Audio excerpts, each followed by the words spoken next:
How to Be a 3% Man by Corey Wayne.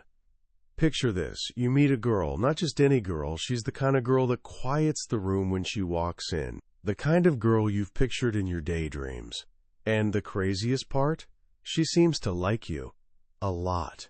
She's laughing at your jokes, touching your arm. Her eyes are locked on yours. She's aggressive, forward, and you feel like you finally won the lottery. You get her number. You talk on the phone for hours. You go on a few dates, and every signal tells you this is it. She's calling you constantly. And then, nothing. The calls stop. Your texts go unanswered. She vanishes, like smoke in the wind. You're left staring at your phone, completely baffled, hurt, and asking yourself the same old question. What on earth did I do wrong? That exact experience happened to a man named Corey Wayne, and that painful confusion, it became the spark for a lifelong quest, a journey to understand what so many of us never learn, the truth about what women are actually attracted to, not what they say they want, but what they emotionally respond to on a deep, primal level. His journey led him to a startling conclusion. Only about 3 out of every 100 men truly understand this dynamic. These are the 3% men. They're not necessarily the richest or the best looking. They are the men who understand the subtle dance of masculine and feminine energy. They are centered, confident, and have a purpose in life that is bigger than any one woman. And because of that, women are naturally, irresistibly drawn to them. Today, we are going to unpack the secrets from his book, How to Be a 3% Man, and I promise you, by the end of our time together you will have a roadmap. A roadmap to becoming that kind of man. You will understand why the nice guy so often finishes last, why a woman's attraction for you can vanish in the blink of an eye, and most importantly, how to build and maintain that powerful magnetic attraction that is the foundation of any great romance. This isn't about learning pickup lines or playing games. This is about understanding the fundamental truth of attraction so you can become the kind of man who doesn't need to play games at all.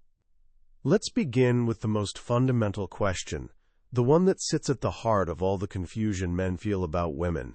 Why is it that the women you truly want never seem to want you back, while the ones you're not so interested in are the ones who pursue you relentlessly? It's a frustrating paradox, isn't it? You meet a woman who takes your breath away, and you do everything you've been told is right. You're kind, you're complimentary, you show her you're interested, you're available whenever she calls, you act like the perfect nice guy, and in the end you get the dreaded, I think we should just be friends. Then, you watch her walk away with a guy who seems to treat her with indifference, a guy who seems like a bit of a jerk. What is going on here? According to Corey Wayne, the answer lies in a complete misunderstanding of what creates attraction. We've been fed a script by movies, television, and even well-meaning advice from female friends. The script says, shower her with attention, buy her flowers, tell her how you feel, and you will win her heart. But this script is fundamentally flawed because it ignores the most powerful force in the dynamic between men and women, polarity. Think of it like 2 magnets. When you have a North Pole and a South Pole, there is a powerful, undeniable pull. They snap together with a satisfying click. But if you try to push 2 North Poles together, they repel each other. There's no spark, no energy, just awkward resistance. This is the essence of masculine and feminine energy. Masculine energy, at its core, is about purpose, drive, mission, and direction. It's about succeeding, accomplishing, and breaking through barriers. A man who is grounded in his masculine energy knows where he is going in life. He has a mission, a purpose that guides him like a compass. This purpose is his anchor. It is his mountain. Feminine energy, on the other hand, is about opening up, bonding, connection, and receiving. It's a flowing, emotional, creative energy. A woman in her feminine energy wants to feel safe. She wants to be able to open her heart to a man's strength and direction, to his unwavering presence. Attraction, that magnetic electric spark, is created when these two energies are in opposition. A man strong in his masculine core creates a powerful pull for a woman strong in her feminine core. The problem is, the modern nice guy has been taught to act in a way that is actually feminine in nature. When a man chases a woman relentlessly, constantly calling and texting, trying to lock her down and talk about his feelings, he is acting from a place of feminine energy. He is seeking connection and reassurance, rather than leading from a place of purpose. To a woman, this feels off. It feels weak. There's no polarity. It's like trying to push two north poles together. She won't feel safe with him, because he isn't grounded in his own masculine strength. He is not a rock. He is a leaf in the wind, and she can't trust him to be her mountain. This brings us to one of the book's most memorable analogies. Women are like cats, and men are like dogs. Think about a dog. A dog is man's best friend. He's eager, loving, and will come running the moment you call his name. If you push him away, he'll come right back, tail wagging, just happy to be near you. He gives his affection freely and instantly. Many men approach dating with this dog-like energy. They are eager, they pursue, and they don't understand the concept of strategic retreat. Now think about a cat. A cat does what it wants, when it wants. You can call a cat, but it will only come to you if it feels like it. Often, it will just give you a bored look that says, "Who? Me? I'm busy washing my paws." A cat is mysterious. It's independent. It will observe you from a distance, deciding if you are worthy of its attention. If you are too aggressive, too sudden, or too needy, the cat will bolt and hide under the bed. The only way to entice a cat is to be patient, to let it come to you. It might brush against your leg and walk away. A few minutes later, it might come back and circle you cautiously. Eventually, if it feels safe and comfortable, it will jump into your lap and start to purr. And oddly enough, the person in the room a cat is often most drawn to is the one who isn't trying to get its attention at all. This is the secret to attraction. You must let a woman come to you at her own pace. You must be the calm, centered presence in the room that she becomes curious about. When you chase her, you are acting like a dog chasing a cat. And what does a cat do when it's chased? It runs faster. A 3% man understands this instinctively. He embodies the calm, confident strength that makes a woman curious. He doesn't chase. He leads. He creates an opportunity for her to become interested, and then he gives her the space to let that interest grow naturally. He knows that a woman is far more attracted to a man whose feelings are a little unclear. It creates a sense of mystery, a delicious challenge. It engages her mind and her emotions. She starts to wonder about him. Does he like me? I thought he did, but he hasn't called. I wonder what he's doing right now. When she starts asking those questions, she is the one who is thinking about you. She is the one investing her emotional energy. She is, in essence, starting to chase you. And here's the golden rule. A woman who is chasing you can't be getting rid of you. So how does this translate from theory into practice? How do you actually behave like a 3% man, from the first moment you see a woman to building a lasting relationship? It starts before you even speak to her. It starts with your own life. Remember, masculine energy is about purpose. The most attractive thing a man can have is a mission in life that he is genuinely passionate about. This isn't about your job title or how much money you make. It's about having a direction, something you are striving for, that excites you and gets you out of bed in the morning. A man who is pursuing his purpose gives off a completely different energy than a man who hates his job and is just drifting through life. He is more confident, more relaxed, and more alive. Women can feel this from across the room. It's a vibe, an aura. When you do see a woman you're interested in, your first goal is not to get her phone number. Your first goal is simply to make her smile and feel comfortable. To have a fun, light-hearted interaction. You approach with confidence, shoulders back, head up, making easy eye contact. Your mindset should be one of playful indifference. You are there to see if she is interesting enough for you, not to desperately seek her approval. When you start talking, you don't unload your life story or launch into a monologue. You remain a mystery. You do this by asking her questions. People love to talk about themselves. Let her do 80% of the talking. You are the one in control of the conversation because you are the one asking the questions. Keep it light, playful, and positive. Tease her gently, like you would a bratty little sister that you secretly adore. For example, when you walk up, instead of the boring, "Hi, my name is Bob," you simply say, "Hi. What's your name?" She says, "Jessica." You reply, "Well, Jessica, it's nice to meet you." And then you pause. You don't offer your name right away.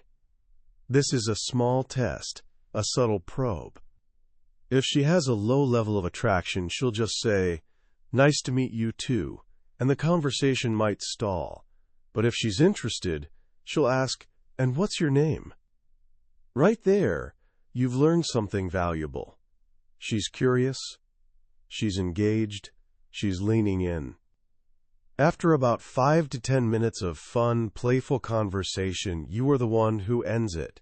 You say, "Hey Jessica, I've got to run, but what's your phone number?" Or, if you're feeling particularly bold, "I've got to run, but I'd love to meet up for a drink sometime. When are you free to get together?" You make definite plans, right then and there. An alpha male is a leader. He is decisive.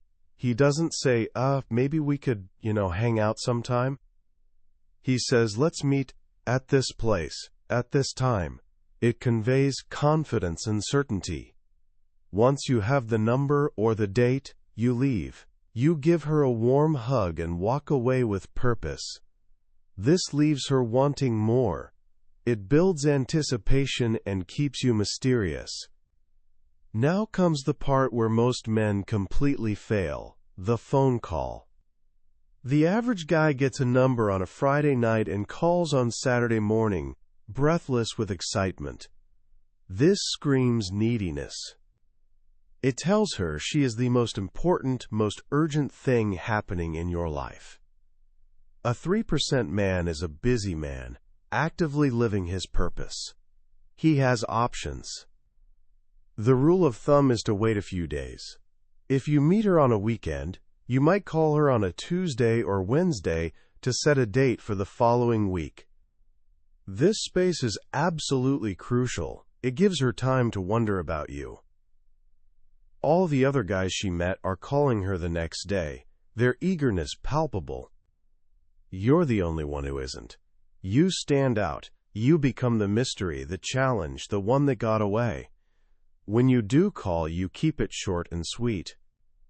The phone is for setting dates, not for getting to know each other or having long heart-to-heart talks. You chat for a few minutes, share a laugh, and then you say, "So when are you free to meet up for a drink?"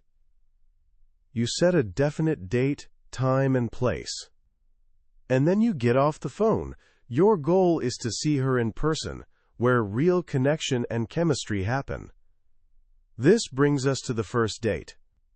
The mantra for a successful date is beautifully simple. Hang out, have fun, and hook up. Hang out. This means creating a fun, low-pressure environment.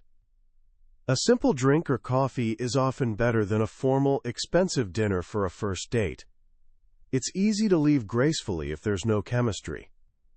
A great strategy is to have 2 or 3 different places in mind beforehand. You meet for a drink, and if it's going well, you say, "You know what would be fun? There's a place around the corner with a pool table. Let's go play a game."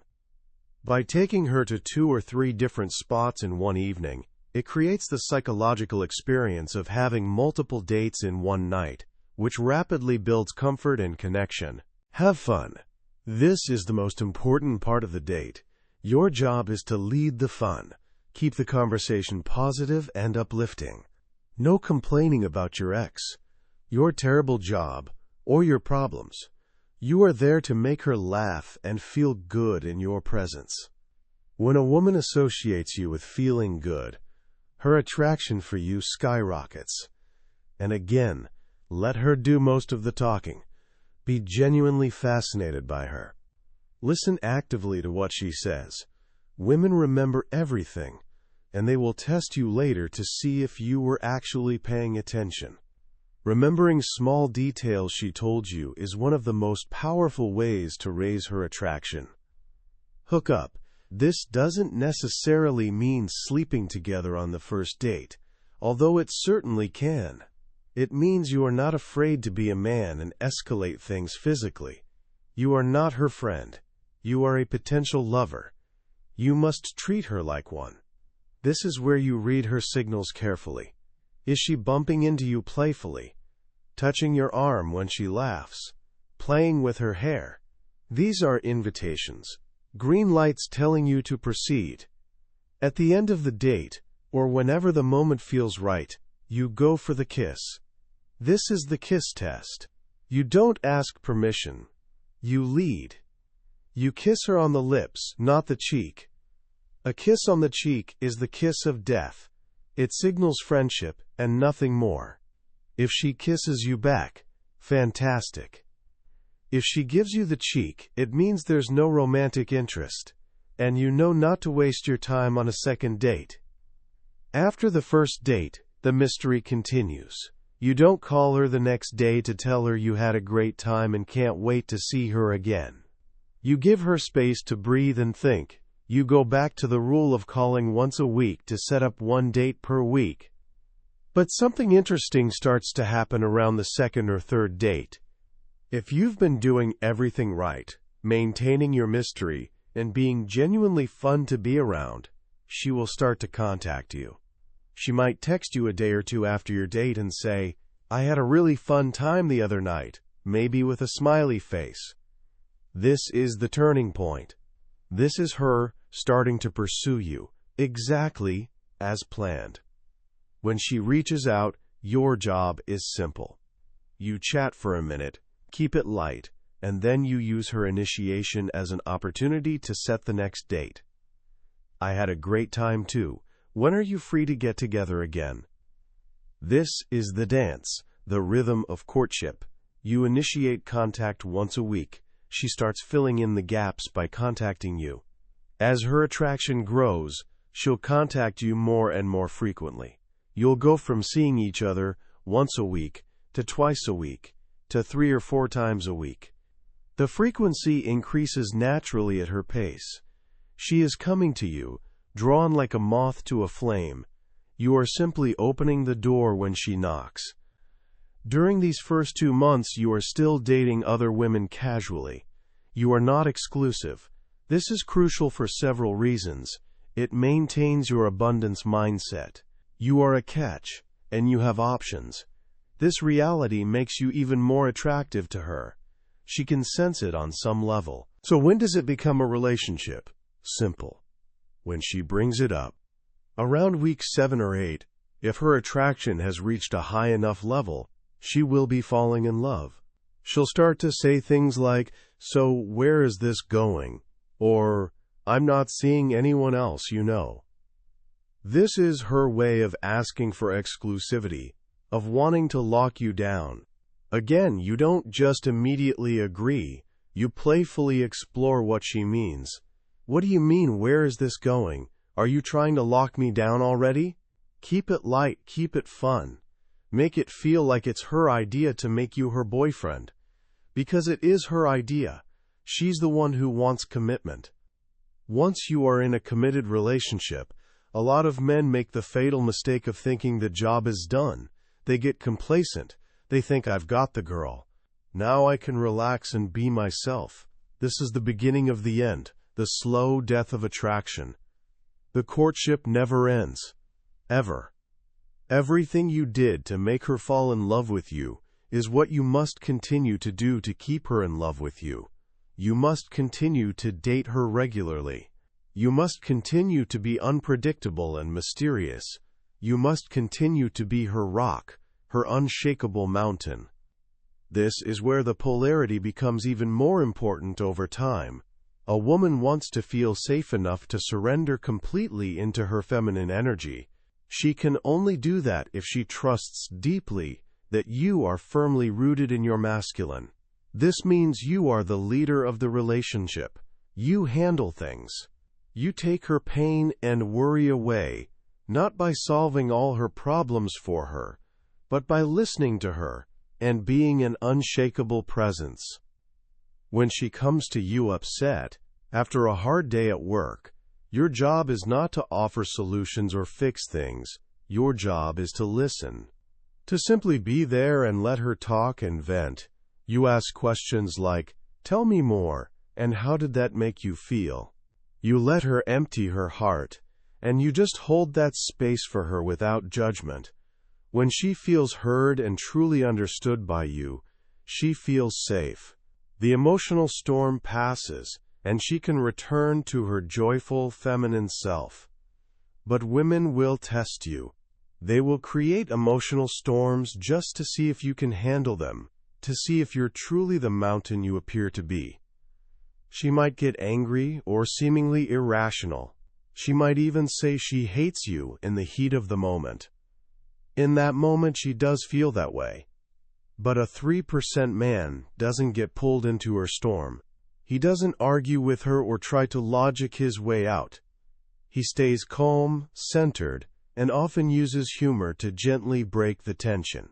He remains her mountain, unshakable in the face of the hurricane. When she sees that she can't knock you off your center, she feels safe again.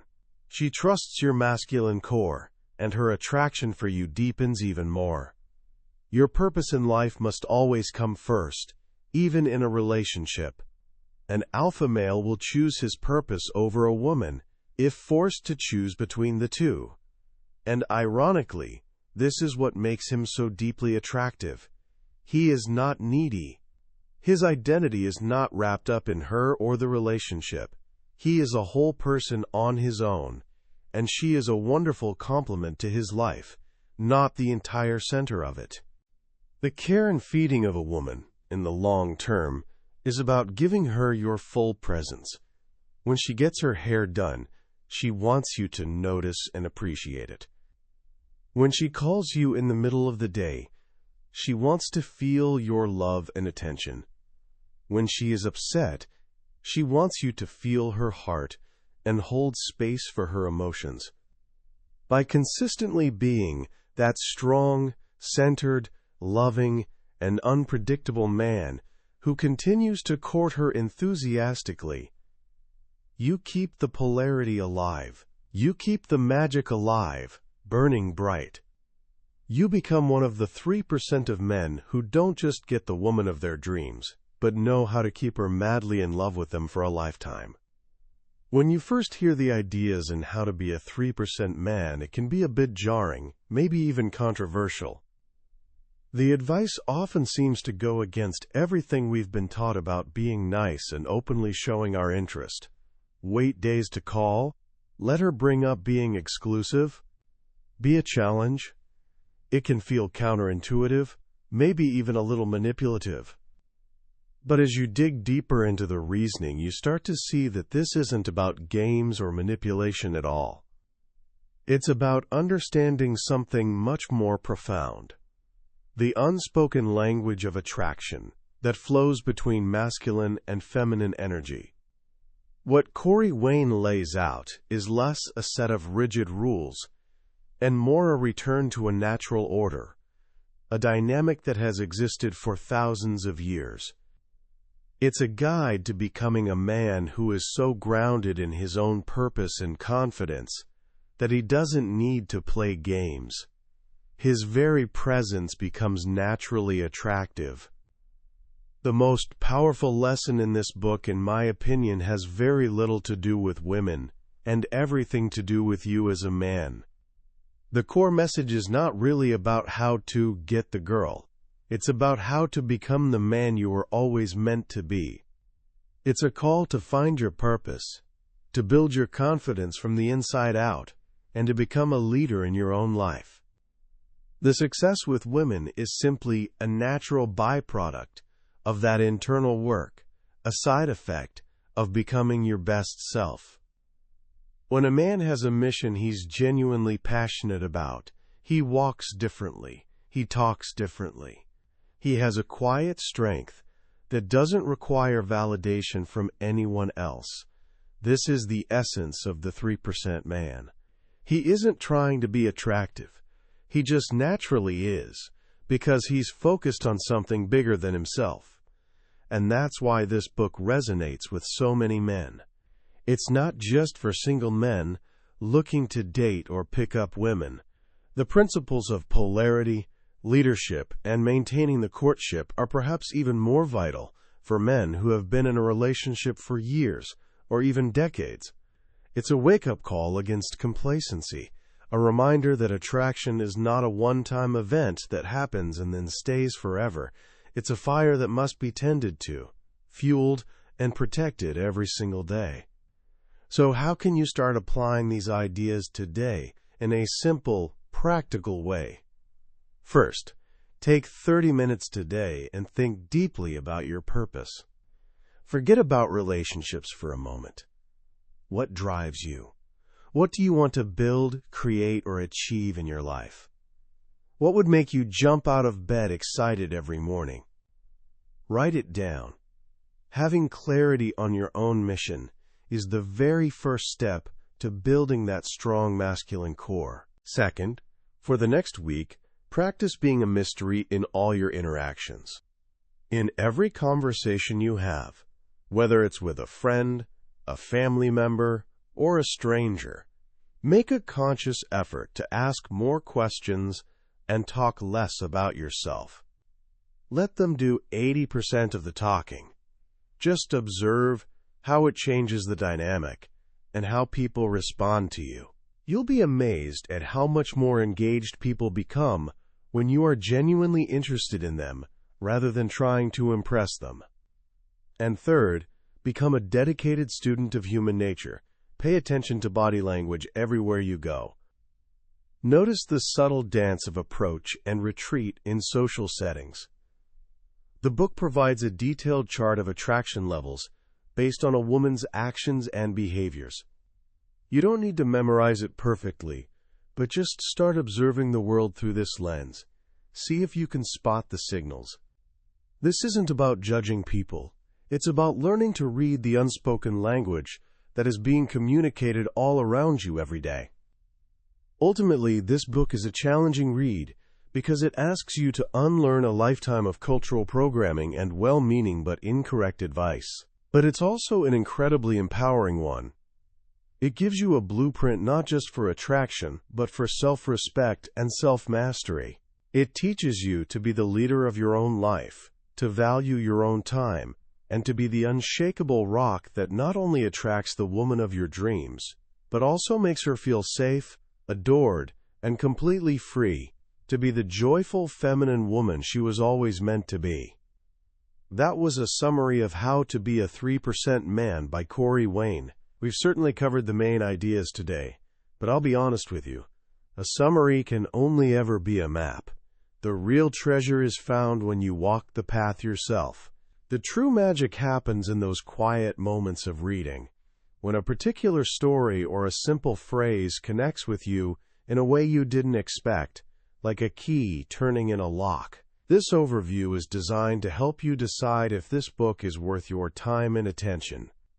If anything we've talked about today has struck a chord with you, I encourage you to grab a copy and dive in. Reading it isn't just about learning information or adding to your knowledge. It's an experience that can genuinely change the way you see yourself, your relationships, and your place in the world. Also, if you found this summary valuable and it gave you something to think about, I'd be grateful if you'd hit that like button and subscribe to the channel.